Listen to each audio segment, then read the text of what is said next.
So inside of After Effects, I want to go roughly through the logic or logistic of my setup. I don't want to go into composing here because I have done this when integration 101, but the logistic of it is here maybe the most important part. And of course the question, Premiere first or After Effects first? After Effects? After? First? Premiere? Prime? Okay, that's play with words, but it doesn't lead to anything. What I want to explain here is, of course, that we have that old chicken or egg problem. Do we have to cut everything first and then compose? Or as normal, that we compose everything to little clips and then we edit these clips? In this case, it should have been at the same time, which is not possible. So I have edited first the live footage, and then I have created here in After Effects all the scenes based on Cinema 4D renderings, multipass renderings, and put everything together finally here inside of After Effects. I haven't edited it in Premiere. The final one, I have edited these two streams in Premiere and have brought them into After Effects. And we go then after this episode into Premiere, even if that step would have been before. But I thought the more logical step is from Cinema 4D to After Effects, and then I show you we need something from Premiere, and we talk about this later. But it's easy to understand from Premiere, so the flow was for me more in this way. What I have used here is something that is pretty old. And in the old days when we were cutting celluloid on the Steinbeck table, these huge tables with the coils on it, then we had most of the time an A and an B roll. And to cut finally the negative was more in the way that you had one roll, and when the edit comes, when the cut came, the negative went to the next roll from A to B. And where we had no footage for that, we had black celluloid, of course, in it. So when you put everything in the optical bank, then the black one shut off the light and gave only light when the negative came, and the negative was illuminated so to illuminate finally the copy. And you can read about this. It's maybe a little bit short how I explain it, but A and B roll. A on the left here and B, for example, on the right. And that meant every time when we go out of one billboard, we want to see both, of course. So we had to edit, or I had to edit at that area. And when we go into the next billboard, I had only to edit this stream or that roll. And in the moment I went out of it, I wanted to see, of course. And so it was not really double the work to edit twice the music video. In the moment I can't see what is on the other billboard, I have just let run the camera, and so there's no edit. So it's maybe 1.5 times the work to edit everything. And of course with the transition in mind. I didn't want to have for each billboard its own little clip, because then I would have end up with tons of clips and synchronicity problems and so on. So I have edited practically twice this whole thing, A and B roll. And that sounded pretty simple. And I thought the idea is pretty easy to create. But the problem is, of course, that I have not exactly fixated where I wanted to have this stuff. And again, we talk about freedom, and I didn't want to bake in the time-based stuff in my ZG stuff, because the transition I wanted to move maybe back or forth when it fits into my taste, into my idea about it. So the time-based stuff is in the A and B roll. And then we have here these clips here, which is one or the other transition between the billboards. And I wanted to move them without sacrificing my freedom here. So A and B roll goes always into these monitors based on an external composing tag and of course object buffers. And so I could slide these guys here back and forth because the A and B roll was fixated here from the start to the end. I hope that makes sense. So I had another nice freedom here in it. And the A and B roll, I want to introduce this here just with one of these because it's maybe a little bit more complicated than I like to admit. And I will start with the simplest way. Here we have quite some files just for one editing role.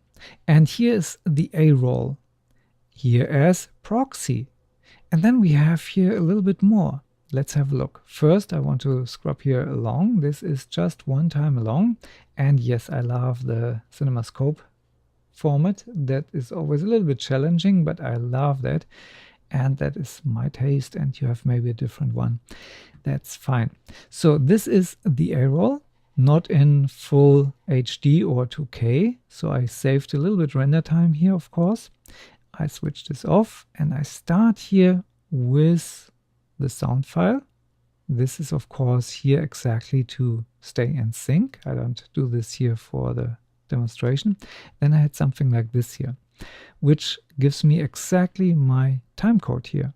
So I could go from anything where I was, from After Effects to Premiere to Cinema 4D, wherever I want to go, I had my timecode fixed. No exception here. And that is of course very tight or close to my soundtrack here. There's no change. I can't change just the soundtrack. So there I have a stability in it, the names. Then I wanted to have something that gives me here a certainty as well for my size. So I put here these edges into the frame and I could then set up exactly what I need. And the color coding here is for A and B different, exactly the opposite. And then I have here something that I had done in Premiere, where I have my time frame here, and I have moved this a little bit here. So you see, this is a different one. This is the opposite side, and here I have my picture inside. So based on all these chaos with the numbers, I was finally able to get here my proxy out. And here I have my frame. Okay, here's one frame difference. And I have here the other role inside of that, just to make certain that I know exactly where I am. Always, as much as possible, information in the proxies helps tons, especially frame rates. And then I was able to get here my A roll. The B roll was exactly in the same way. I have reduced this here already a little bit. But you see here I have my solid green with the time code. I have here these guys to help me framing this inside of my workflow. And then I have here that little guy again with a frame here inside. It's bigger. And from all of that back and forth to Premiere or to Cinema, I was able then to create my B-roll. Very much synchronized, everything fine. Because sometimes you don't have the information, for example, where this point here is when you have only these little clips here in Cinema 4D, and you start always with frame 0. So I was able to get my A and B roll. These are here, locked, no movement, and they fit to each other. And I have, of course, not only double edit the areas where I wanted to put it, I started always a little bit earlier, a little bit later, so I have some wiggle room in it and I can move these guys here around without losing my synchronicity. And from there, I have then to explain maybe how I have done here the compositings, but I think that is so much standard that I rush now through exactly that. Go now here maybe to the corner scene, and I see that here's corner, and this is the little compositing tidbit from the corner. This is my corner file or the work title corner. When I double click here, I come into this, and here you can see I have my A roll and my B roll, and this A roll and B roll goes of course based on my external composting tag directly here into these billboards. I have to make that a little bit bigger so you can see a little bit more. And so A and B roll, they had to be synchronized, and you can see here I started my compositing file then always with exactly the frames that I wanted to have to make that simpler. That is easy to set up here in the compositing settings. Start frame was always the frame that I had in my proxy. Again, another helper when you have the proxy with the burned in or baked in frame numbers. So we have here 2 times the same picture. That was, of course, my idea. And then we change, so we introduce the whole concept. And the idea is, of course, always, or the workflow is always the same. The external composing tag gives the position of these billboards, which was introduced in Cinema 4D. And when you render out exactly this information, and I can show you that here where we do this, just a refresher, if you are really new to that, you go here to save, and here in the composting project file, you say save After Effects. Relative only if you want to have only a small little part of it. Include timeline markers, that might help. Include 3D data. That is, of course, important to have. And then save project file is only needed if you have rendered out already everything and you had maybe a minor change that fits to the rendering. Then you can save it again. But normally it's saved when you render automatically. And then you go into, and that creates an AEC file, After Effects composing file, and that is then imported here after a double click and gives you all the data inside. And you open then the composting file and you can replace this. I don't go here in a long discussion now into that, because this is discussed many times, and you will find very nice tutorials about this on cineversity.com. So I make it a little bit sloppy now here and jump over that point. It's really standard knowledge. Many people even do tutorials about this today. Anyway, the important part is, of course, to get all of these parts sometimes a little bit more soft into it. That can be based just on a blurry mask, that you find the edges, and where the edges are from the object buffer, for example, you put a blurred version of that whole thing over it. And motion blur, very important. It needs always to have some motion blur. And I do motion blur here in After Effects because these scenes here have no motion blur inside because they were filmed and now they move, and so they need motion blur. All of that needs the same motion blur, and it should mix nicely together.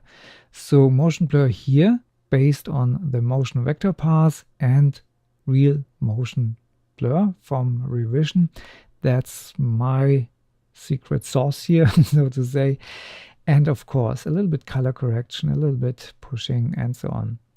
That's pretty much all that you need, and that was always done again and again.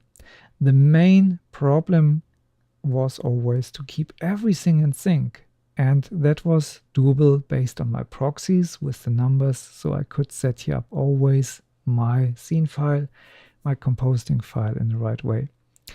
And from there I went then here into this composting file where I have, and I open this up here a little bit so you can see there's a little bit more. And so I have here some solids in that I have placed behind the billboards because there was something gray.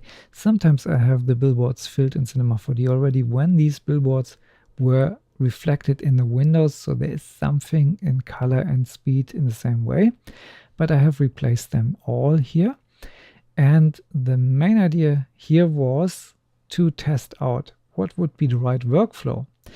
And to be honest, I haven't made my mind up what is the best. If you are under real time pressure, I would maybe suggest whatever step you have done, rendered out with all these compositings, with motion blur and so on, and bring in the result and then switch off everything from this area here, so you don't have all these plugins working for you anymore, and you have one time this along, and then you go to the next step, and if you like, render out this, put this on top, switch everything off, and work again on it, and so on. And that gave me, of course, the idea to go maybe into the area of motion blur where we have the motion vectors, and I have them all in one file. And the motion track is then here. As you can see, I have put here a deep yellow solid, which is exactly 50-50% in the two channels that we have as background. When I switch this off, it's not really nice because then we can't see sometimes anything, and this area here produce problems. There should be always 0, and that is exactly the problem. Now it's 0 there, and as you can see here, and here we have color. Here's really nothing. It's not even black. And so I put this gray 50-50 for the two channels that we use normally. And I have placed here all these motion vectors where I had my clips. And so I can go here now. I switch this on again. And you might not see here the difference. So I switch it off again. So I have here all the data that I needed. And I could go on the end and put the motion blur on top of that, which finally enables me to ignore the motion blur all the time. I do not have to render it out to save time. I can work the whole time without motion blur.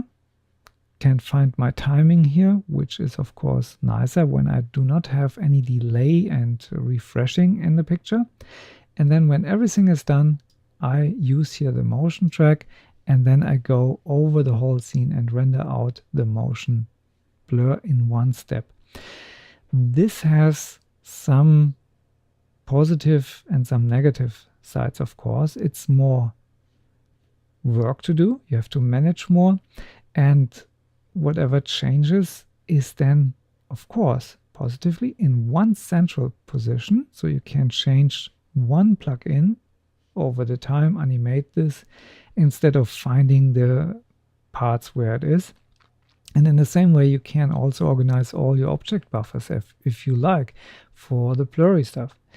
So two different ways. One time you work yourself up from one step, render it out, put it on top, work again on stuff when you have changes, and these here are all changes. And here again changes, and then you render it out again, and then you find finally maybe on the end something that is then the final. The negative side on this version of work is where you go always after each step, render out and work up from there. If you have something to change very early on, you have to go through all these steps, or you end up with a sandwich that gets bigger and bigger and bigger. So I was not really happy with that idea. I like normally to keep everything hot. That means I can go in and change wherever I need it, but that enables also a very long render time each time when you want to render out your result and to check if there's a mistake or here's something wrong, and that's of course up to you what works more for you. If you have the render power to just skip that and keep everything alive, or if you have to bag it into one proxy or into one final. You know these naming conventions, how they get old. Okay, and that sums it up already. There is, of course, after that, then the long discussions about the render query. This is here already very short, but I have created, of course, several versions of that and in different qualities. And this will be the discussion for the delivery, as I call it, for Blu-ray, for DVD, for YouTube, and so on. I will discuss this, how it is done in Encore. But first we have to hop to Premiere and see you there. Thanks for listening. Have fun with it.